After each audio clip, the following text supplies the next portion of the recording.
All right, let's get started. We are just at 1 minute past here. Thank you, everyone, for joining us here today on our webinar around strengthening remote access in healthcare with zero trust.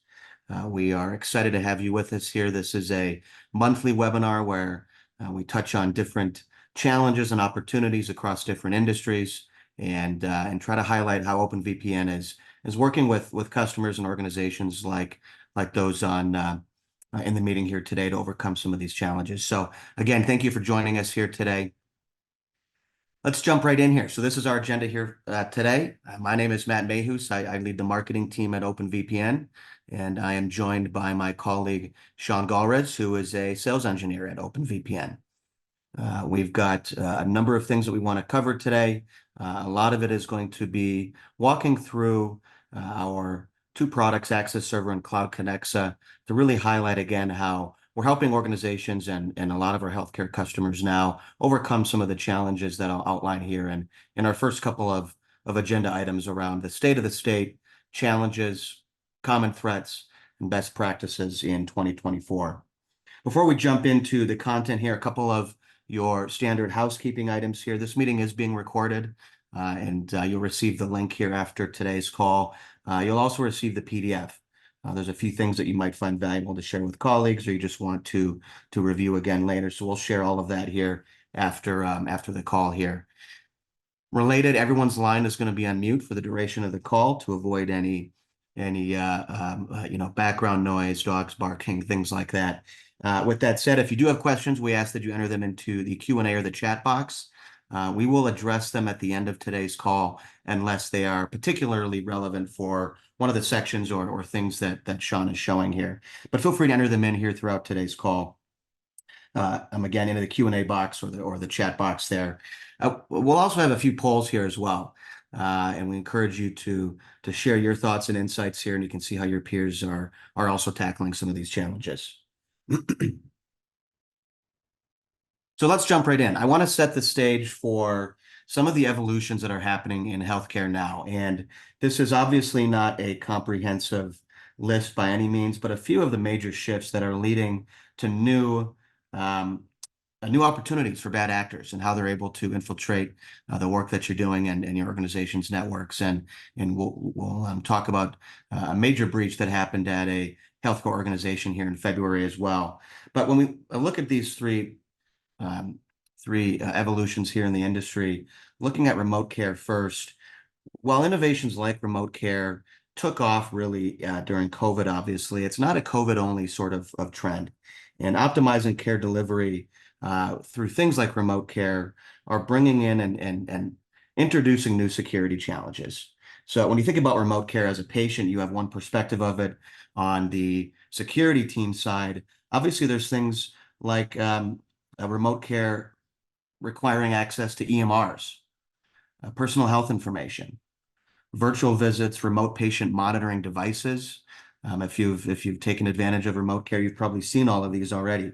And they're not only increasing number of challenges coming from these sorts of tools and systems connected, but they're coming from multiple channels, data centers, cloud providers, SaaS providers.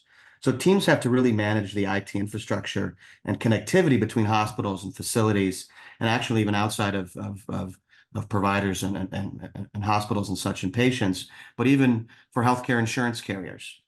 And this shift toward a much more decentralized care model is going to expand your attack surface tremendously. And you've probably already seen this if you're working in a hospital or clinic or facility, and certainly make securing your entire network much more painstaking. In a similar way, there is a proliferation of connected devices, IoT. There are, almost every industry is being impacted by the Internet of Things. Healthcare is no different and is actually one that is capitalizing on this trend more than others. So connected medical and even non-medical devices are now making up a sizable portion of a hospital's network. MRI machines, IV pumps, laptops, blood pressure monitors, things like HVAC systems even. So getting complete visibility across all of these devices is obviously extremely challenging, especially for providers and hospitals that are also practicing remote care models. So really double the risks in some cases. And the devices are often connected to very complex medical IT environments, right? And not just located at sort of a hospital's headquarters, but in medical centers, remote clinics, even patient homes, if you think about where remote care is taking place. So this widening of the endpoint or the growing endpoint sprawl is really making every device that is connected a potential target. Not to mention IoT and IoMT medical things, the Internet of medical things, devices are extremely critical to the hospital's operations, while also being highly insecure in most cases. So all of these things come together to make, this obviously growing attack surface when it comes to IoT and connected devices. So, these first two really combine, to build this third big evolution in the industry. So the increasing complexity at large of medical IT environments. Applications and services are hosted now in data centers in the cloud, or they're delivered by SaaS providers. Clinicians and doctors are delivering care from anywhere, whether it's on-site, remote, or virtually, using an array of connected devices, right? Like I said, it's not just IV pumps and MRI machines, but HVAC systems and all of the operations of a hospital environment. And many of these are running on antiquated operating systems. We've talked with customers and we have case studies where they're operating off such antiquated operating systems, they can't be patched or secured effectively at all. So teams are tasked with managing these increasingly complex IT environments, which obviously require significant technical resources as well.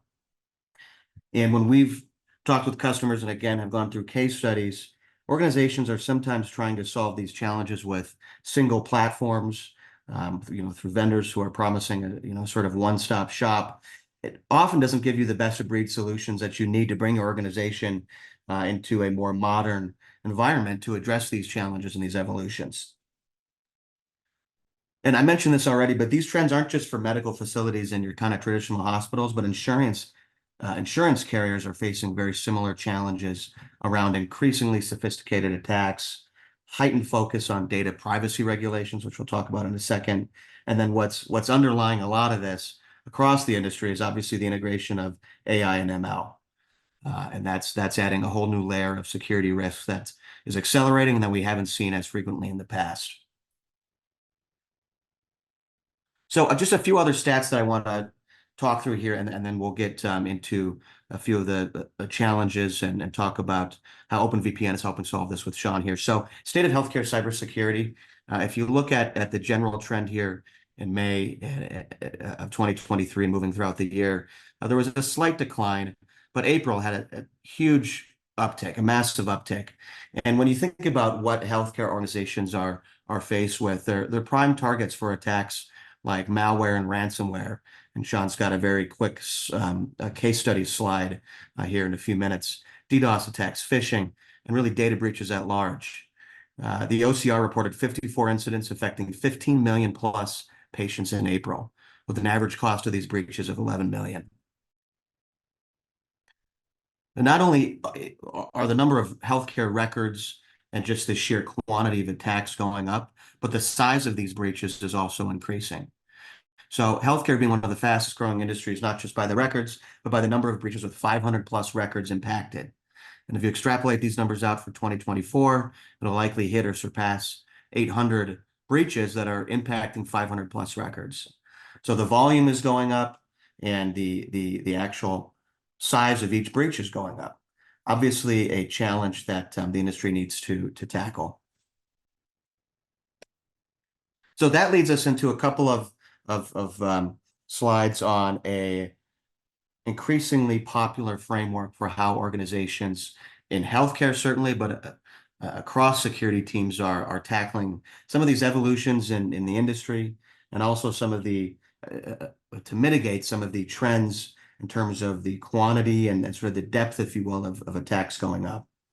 So State of Healthcare's Cybersecurity Zero Trust Edition. Zero Trust is a security framework that is not necessarily new, but I think is still growing in popularity and might not be fully familiar in healthcare yet. So for those that are less familiar with the concept of Zero Trust or Zero Trust Network Access, ZTNA, it's backed by a handful of core principles that really revolve around the idea that no entity, whether inside or outside the network, should be trusted by default.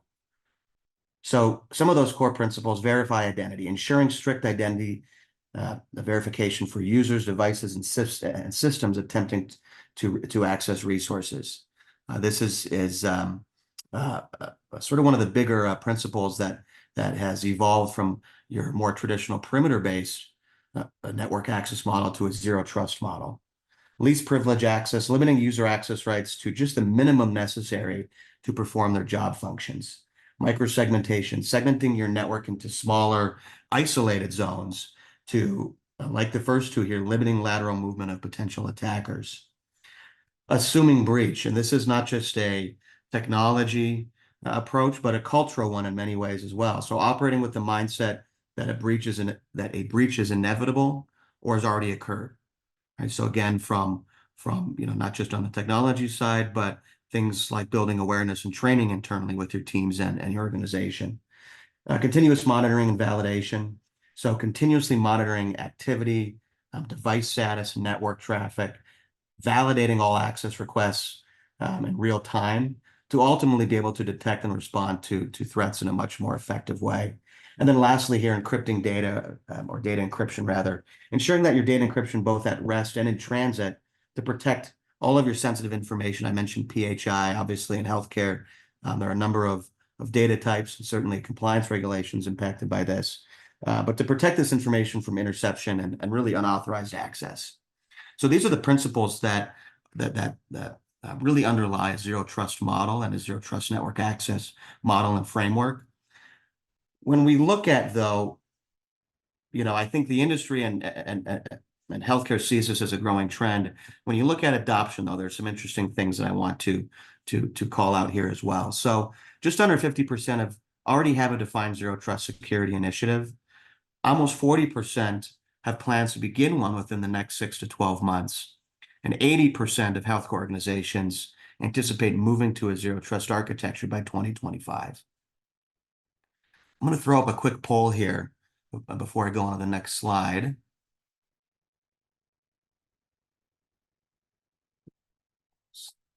Second here. Apologies. You know what? It's not working here. Okay, we're going to skip the poll here for now. So when we think about the core principles backing a zero trust framework, the adoption, the state of the adoption of a zero trust model here, there are a couple of stages that when we talk with customers, they typically go through.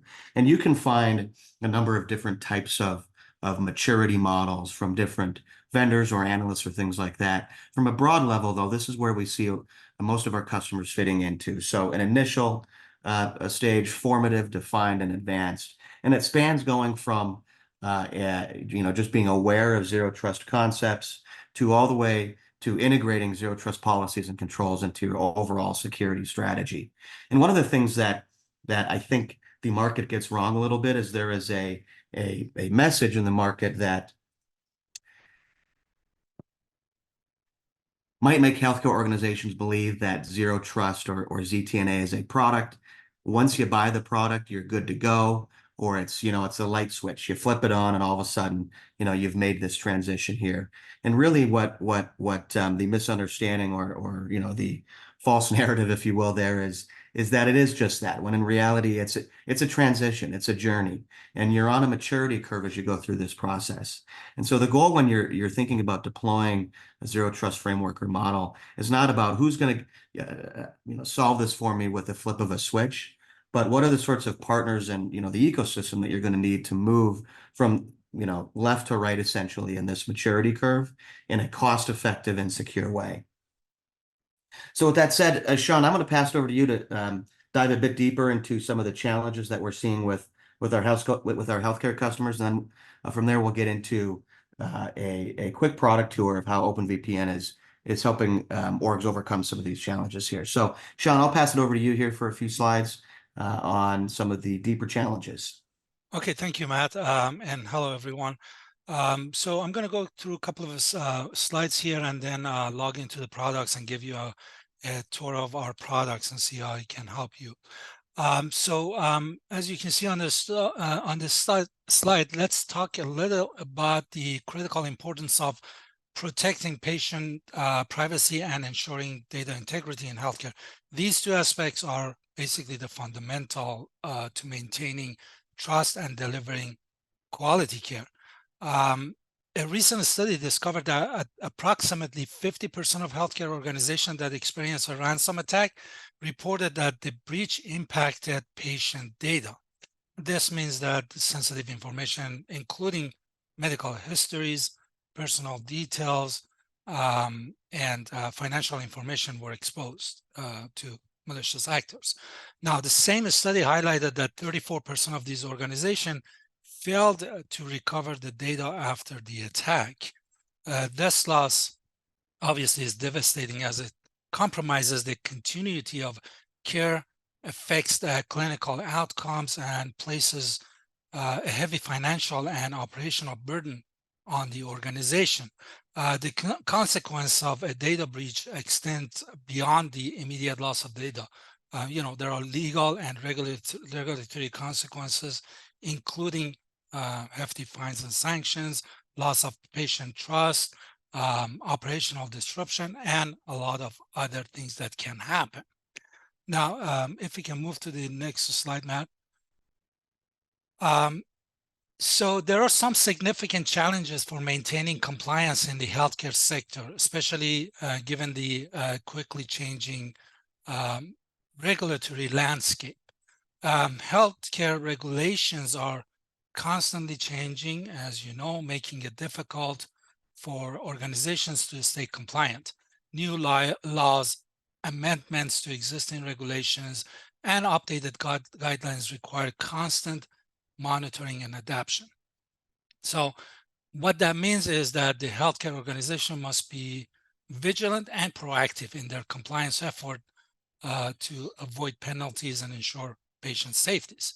Now, achieving the ability for different systems and organizations to exchange and use information is a critical goal in a healthcare environment. But modifying standards and requirements for interoperability set a significant challenge. So making sure that all the systems can communicate effectively while maintaining compliance with privacy and security basically requires a substantial effort and resources. Another thing that I can mention here is third-party vendors, as you can see on this slide.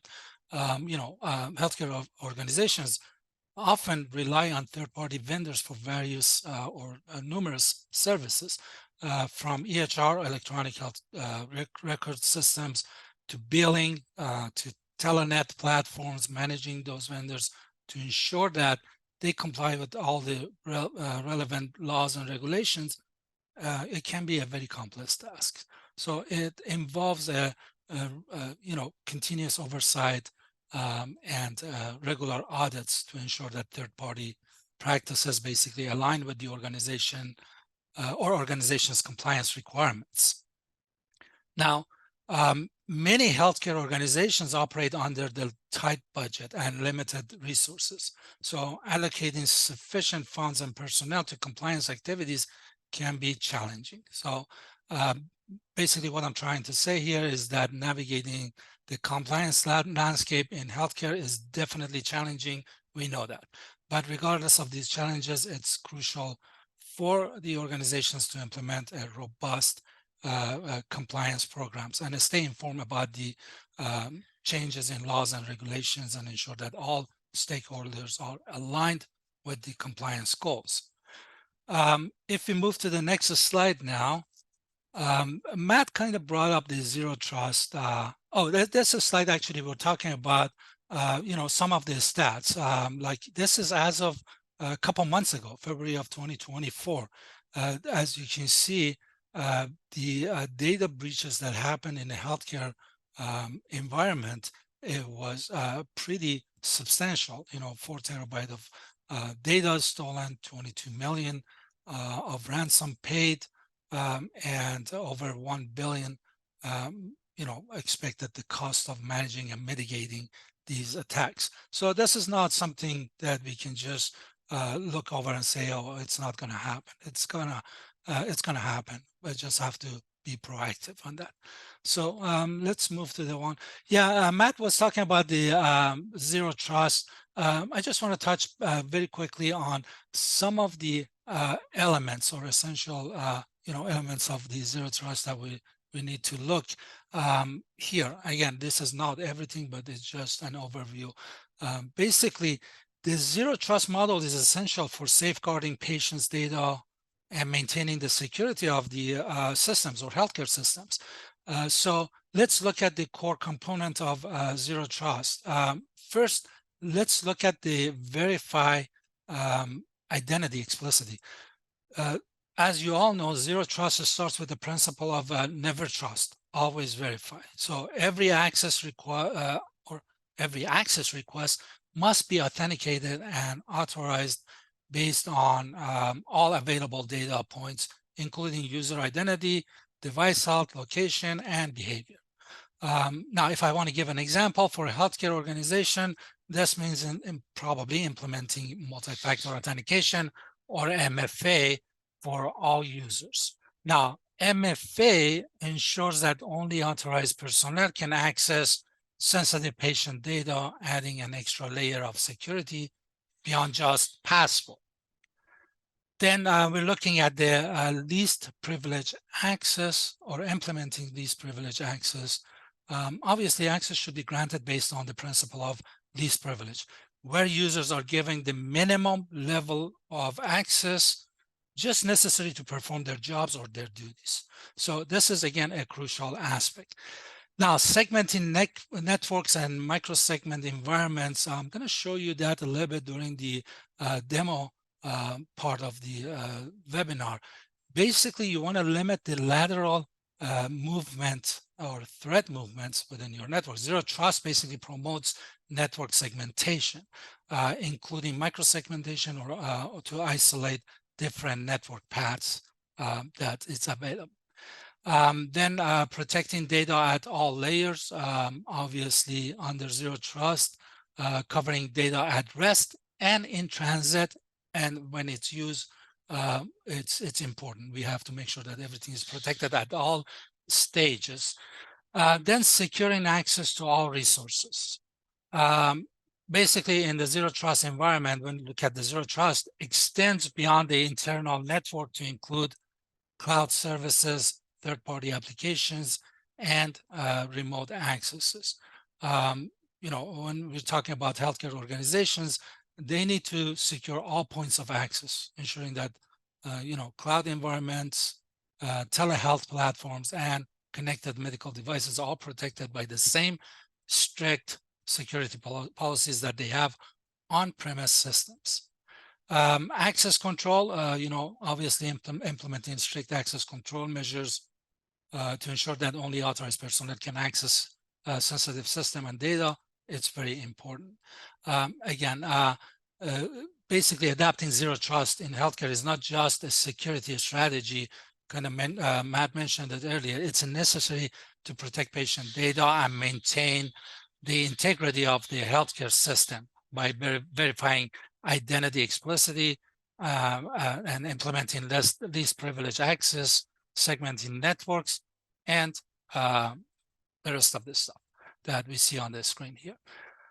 So if we move to the next slide, let's talk about what we can do for our customers or what we enable for our customers. Obviously, deliver secure remote access anywhere. Whether you need to access private resources, SaaS application, or the internet, we provide secure and easy remote access. You're going to see that when I do a tour of the products. It's pretty simple to set up the initial configuration, basically. Also, transition from perimeter-based to zero trust access. You all know that moving to a zero trust network access model is a journey. It's not something that can be achieved overnight. It's a marathon, not a sprint. So our product supports you at every stage of this transition, either whether you're just beginning to move away from a perimeter-based security or you're further along in your zero trust evolution. We have flexible and scalable solutions that can ensure that your security postures improves progressively and effectively. Then the last point I'm going to make here is the cost effective, basically. This is a very cost effective way of reducing your surface attack. It's one of the significant advantages of using one of our products is the ability to keep the critical applications isolated from the internet within your private network. And this isolation basically reduces your attack surface significantly. So to summarize this slide, basically OpenVPN as a company and our products enables secure remote access from anywhere, support your transition to zero trust, and helps reduce your attack surface cost. Let's go ahead and move to, this is the part that we're going to look at the product. So I'm going to bring up here, as you can, well, actually I need to share my screen first. Matt, can you see the screen right now? Yes. Yep. Okay, good. So as you can see, I'm logged into our admin user interface of our Cloud Connexa. Cloud Connexa is our fully managed product. We have two products. Cloud Connexa, which is you're seeing on the screen right now, and then the Access Server is self-hosted. You're going to see it in a few minutes. The very first page you see here is the status page. I'm not going to go through on how to configure things. I'm just going to give you the show you the features that are available within this product. And obviously, this is very intuitive type of platform that you see here. So you can see the simplicity of configuring things. The very first thing I want to talk about here is that you're going to hear me during the demo of Cloud Connexa using the term WPC. WPC stands for Wide Area Private Cloud. What that means, it's a dedicated overlay network built on top of a multi-tenant network that basically essentially creates a private and secure connection for businesses. This WPC allows businesses to connect their own networks, applications, and users across the Cloud Connexa services. Now, when you look at the users here, you can use your users locally here on Cloud Connexa, or you can connect it to your identity provider and use LDAP or SAML to authenticate, such as Windows Active Directory, Azure Entra ID, you name it, any type of identity provider that you have. As long as you can configure SAML or LDAP, then you'll be good to go. The networks is where you connect your networks to Cloud Connect. So you can have multiple networks or just one. As you can see in this demo here, we have one network connected. Now, I'm not going to talk about cloaking or hiding your IP addresses. This is one of the steps toward the zero trust framework, basically. Now, the best way to cloak your private services is to assign them a domain name in either your private DNS servers or using Cloud Connexa DNS records. A connected user then won't be able to discover your private network's IP address range. Now, Cloud Connexa provides IP addresses from a different subnet to reach those private applications. And what we say here is that what cannot be discovered can be attacked. As you can see on the screen, I have, a few applications that I set up here by name. And one of them actually is a SaaS application like Salesforce.com. It doesn't matter. It can be private applications like accounting and time card, and then I got the SaaS application. Now, my users, all they have to do is just type this address to access when they connect to Cloud Connexa to access these applications. They don't have to know the IP address. Now, if I bring my Connect app, this is what users use to connect to Cloud Connexa. And Sean was the last one that connected to our network. If I go up and look at the logs, you can see the routes that they were published. It doesn't show any of my private IP addresses or subnets. It shows a couple of subnets from Cloud Connexa. The first one has a couple of over 2 million IP addresses. The second one over 1 million IP addresses. So it's kind of very complicated and hard to scan all these IP addresses and find the resources. So as you can see, we're basically hiding or cloaking your IP subnets, and nobody can see it, even if they connect to your network. Now, Protecting SaaS application, as you can see, I have Salesforce here. Why do I have Salesforce? I'm just adding another layer of security. Again, we're talking about zero trust, a network or framework. Basically, you don't trust anybody, and we want to make sure we verify everything. We want to add another layer of security that if someone's credential gets compromised, they can log into our SaaS application, whatever it is. In this example is Salesforce. So basically what I did, Salesforce, it gives you the ability to whitelist, or what they call it these days is add your IP or Cloud Connect's IP address into the allowed list. And then this way, anybody who connects from your network, they have to connect from that allowed list or allowed IP address. So any of my users, they want to connect to Salesforce, they won't be able to just go to Salesforce and log in. They're going to get that they won't be able a message that they're not authorized to log in.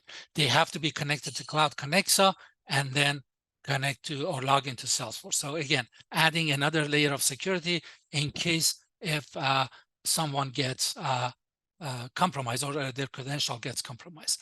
The host represents a server running on a customer's private network that the WPC is directly extended to by running connector on the same computing instance.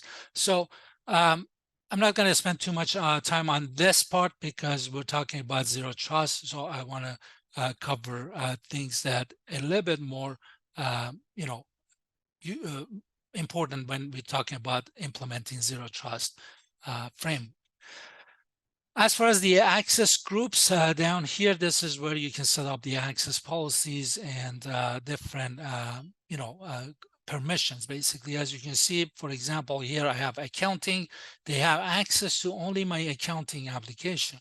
If you remember, I had time card and Salesforce also. So these people, the people that they're part of accounting, they won't be able to access my time card, or they won't be able to log into Salesforce through the Cloud Connection. So this is where we can set up the permissions. Now, when we're talking about access visibility, this is actually one of the features that came online a few months ago.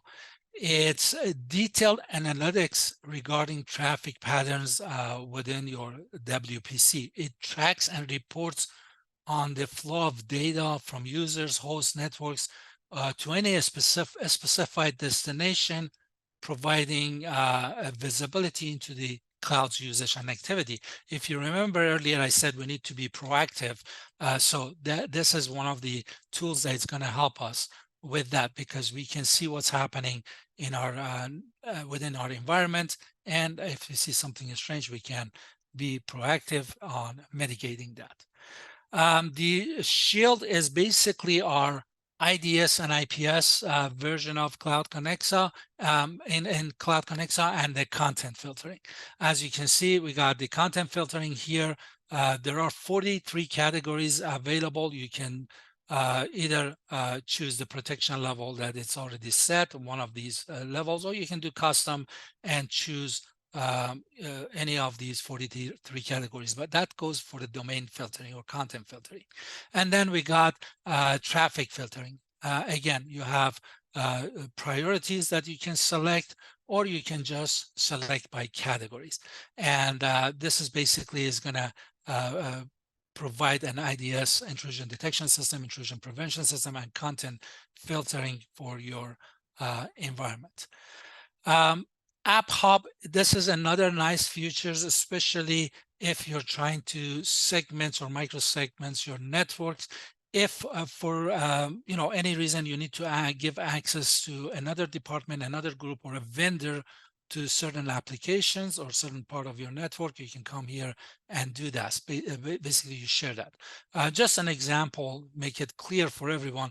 Let's say the accounting here, I have only our accounting team can access this product or this application, but we have a outside a CPA that needs to audit our books. So what I can do here in order to give access to that CPA temporary, basically I can come here, share my accounting with that CPA by his email or her email address. They don't have to be a Cloud Connexa client. They get an invitation to the email, they just sign up again. They can access to the application at any time. If I want to stop that sharing, I can just stop it. So this is another nice way of sharing resources with other departments, other groups, or even outside vendors if we need to do so. And it can be temporary or permanent, however you want to do that. Now, when we look at the under the settings, I look at the users.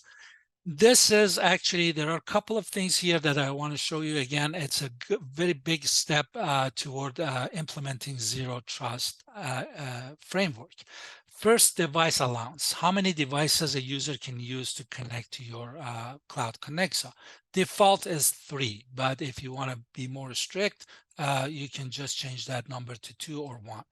And the second thing that I want to mention here is dive or device identity verification and enforcement. Now, there are 3 settings here, and this is basically an important security control. What it does, it ensures that only trusted devices can connect to Cloud Connexa. Even if a connection profile is compromised, a bad actor can't use it to connect to your environment. So the default setting is off. Basically, users, they can use any devices to connect to Cloud Connexa. The second option is learn and enforce mode. Basically, you as the administrator can choose to create a device with or without the device ID or UUID. I'm going to show you that in a second. But if you don't do it manually, then at the next successful connection, when the user connects, that UUID is going to be entered into the system. And then from then on, the user has to only use that device to connect. And then the third option is the enforce. As you can see here, when this is enabled, basically you as the administrator have to associate a user profile with the device when it's created. And only users with the trusted devices can use the profile and connect successfully. Again, adding another layer of security, because if someone's credential gets compromised, that bad actor won't be able to connect to Cloud Connexa unless if they get hold of that device. And it's pretty simple to add that. When you add the users, you create users, you can add the devices for the users, and all you have to do is just add the UUID of that device. As you can see here, for example, John, the UUID is this.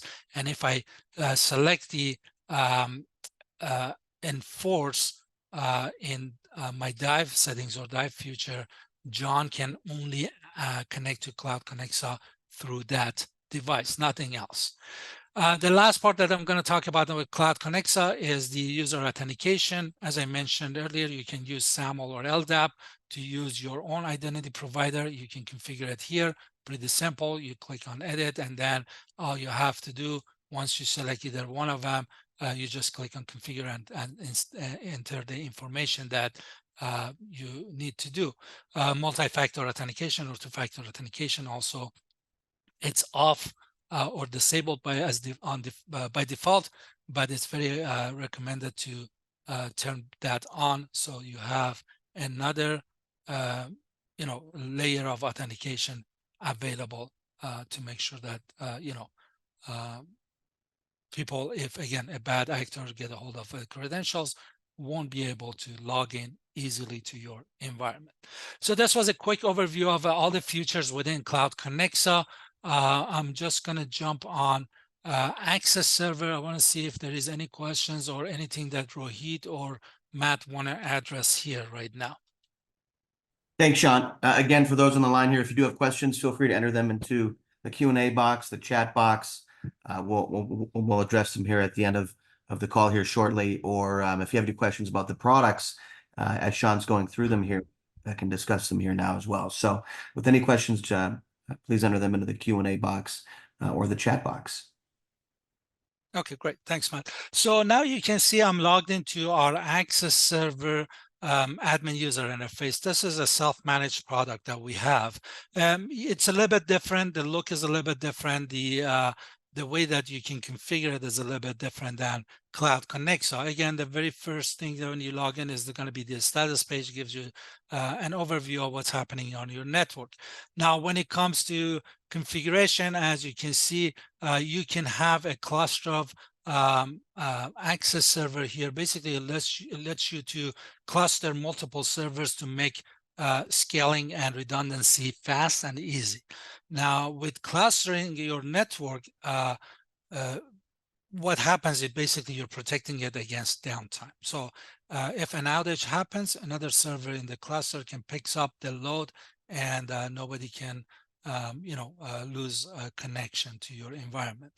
Now, one of the nice thing about this, when it comes to clustering access servers, they share a single subscription. So minimizing costs and maximizing server utilization.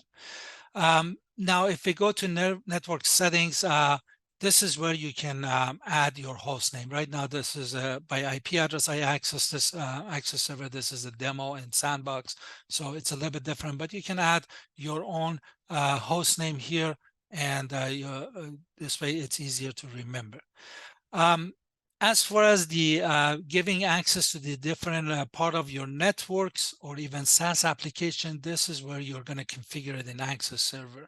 It's going to be by the IP address and the subnets. So you can choose NAT routing or nothing at all, and then you can enter information here. Now, if you want to basically have all internet traffic to go through your access server, you can just toggle the switch yes to no here. As you can see, for my environment is set up to yes. As far as the user management, the same concept here with the access server. You can use your own identity provider and use the local or local basically user database. That's one of the nice thing about access server, that you can have multiple authentication systems set up in this environment, and they can be set up in different level. You can set it up at the user level, you can set up at the user group level, and you can set it up at system level. For example, here you can see I have some users here. Matt, for example, if I click on more settings, you can see that Matt is authentication method is default, is a local basically authentication method. Now, if for example, click on Mia's here, again is local, but I can change it to SAML. Let's say Mia is part of my users that they're using an identity provider, let's say Azure Entra ID, that we want to use SAML. So I can change that to SAML, and from now on, anytime Mia want to log in to access server, she's going to use her SAML credentials. All you have to do is just save and update running server. So even though my system authentication settings, that the default authentication setting is local, but I can change it here at the user level, that some users, they can use my other identity providers. Now I can do the same thing with the group level. So I can go to groups, and it can change it down here. So instead of having default which local database, I can use PAM local or SAML or LDAP. We don't have LDAP set up here, but we can do LDAP, SAML, or anything like that at the group level. So anybody who's part of sales team, they're going to use their SAML or LDAP or Radius authentication or credentials to authenticate. And when it comes to settings, as you can see, you can choose the default here, and then you can configure different system just below that, as far as the LDAP, SAML, or Radius goes. Same concept, you can have multi-factor authentication enabled, and then password lockout policies. Right now, default is set up at 5 and 900 seconds. You can change those, especially if you're trying to implement zero trust access network framework. Probably want to change those to lower number, and then the seconds higher. When it comes to configuration, a lot of other options available here. For example, TLS settings, you can choose the minimum TLS protocol version that you can have accepted by the client. You can configure your client web server as far as the web UI to provide what kind of uh, connect app for what operating system or mobile clients and so on. So this was a quick, again, overview of the futures or some of the futures of our Access server. This is our self-hosted product, Cloud Connects, the one you saw earlier.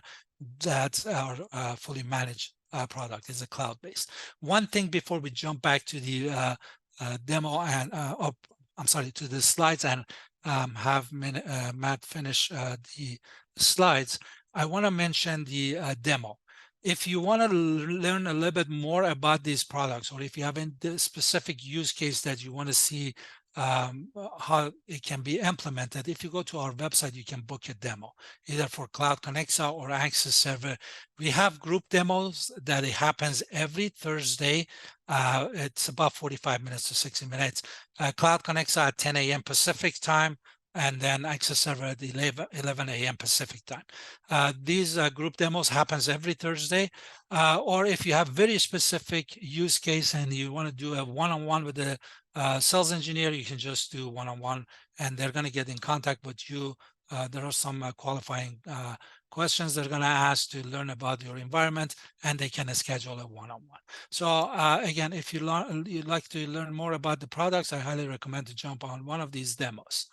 So with that, Matt, I'm going to stop sharing and pass it back to you. Perfect. Thanks, Sean. So let's wrap up here with a couple of notes here after Sean shared some of the details on the product here. So what we'd like you to take away is a short list of key capabilities that can help you mitigate some of the challenges that we kicked off the call here with, and capitalize on starting to deploy some of those core tenets of a zero trust model here. So with OpenVPN, key capabilities: on-demand scalability, simplified management, cloud delivered and self-hosted solutions. Sean talked about both of our products here today. Network access with built-in security. And while we didn't touch on this a lot here, usage-based, cost-effective pricing, and pricing that is based on the number of concurrent connections that our customers are using. So in many cases, folks are looking at usage-based pricing, but it's based on number of users, number of devices, things like that. Our model allows for us to be very cost effective when it comes to doing things like reducing your attack surface, deploying a zero trust model, things like that. I'm going to skip through this slide here. Sean actually spoke to most of this. You'll have this in the PDF that you'll receive after the call here. But in looking at the key challenges around protecting patient privacy, managing compliance requirements, securing remote access, there are a number of ways that Access Server and Cloud Connects can again help mitigate some of these challenges in a very efficient and cost-effective way. So this will be in the PDF, like I said, and Sean talked through most of these in the product tour as well here. So with that said, at the end of the day, healthcare organizations are obviously highly sought after by bad actors for a number of reasons we've talked about today. Mitigating these core challenges by deploying best practices, and really the best practices behind and the core principles behind a zero trust model, is one of the strongest ways forward to mitigate these challenges. And some of the key features that allow us to do that very well here are listed here on the right, and that Sean spoke to here as well. So no VPN servers to install, ZTNA for private and SaaS access on our self-hosted solution, OpenVPN server with kernel acceleration, firewall and access control, a number of things that we'd encourage you to either request a more personalized demo, or we have an interactive demo that I'll share here as well. You can navigate the product without having to necessarily sign up here today as well. So with that said, let's get into any questions here for Sean or myself around the products. I see we've got a few folks here on the line. Any questions from the group here before we wrap up for today? Okay, while you're thinking of questions here, I'm going to put up one final slide. Like I said here, we have an interactive demo that you can find on our website as well. These are some of the resources that I think would be helpful to understand how other organizations are also mitigating some of these challenges in healthcare. And like I said, if you want to see how Access Server or Cloud Connects can more specifically work with your organization to solve these challenges, request a demo either here on the PDF we'll share or on our website, and we can walk you through how we solve these problems for other customers here as well. Okay, so if no questions, thank you everyone very much for your time here today. Stay tuned for upcoming events and webinars and content from OpenVPN. If you do have any questions, feel free to reach out to our support team or you can connect with us on our website. Thanks everyone. Have a great rest of your day and rest of your week, and we'll see you on the next webinar.